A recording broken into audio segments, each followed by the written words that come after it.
So அடுத்தது seeds அக்கா. ஆமா, இது வந்து பம்கின் சீட் சொல்லுவாங்க, பூசணி விதை தமிழ்ல.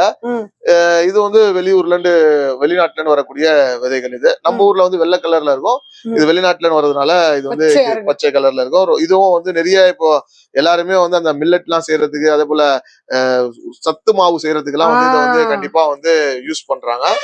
இது இல்லாம நம்ம கிட்ட வந்து சன்ஃபிளவர் சீட்ஸ் இருக்கு, அதே போல வந்து வெள்ளரி விதை இருக்கு, அதே போல வந்து வாட்டர் மிலன் சீட்ஸ் இருக்கு, அதே போல சப்ஜா சீட்ஸ் இருக்கு, சியா சீட்ஸ் இருக்கு, இது சியா சீட்ஸ் இருக்கு, இது சியா சீடு, இது ஃபிளாக்ஸ் சீடு.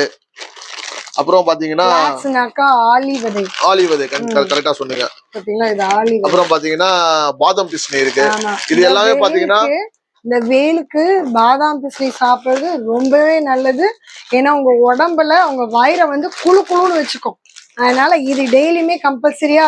இது அதிக விலையும் வராது இல்ல பை?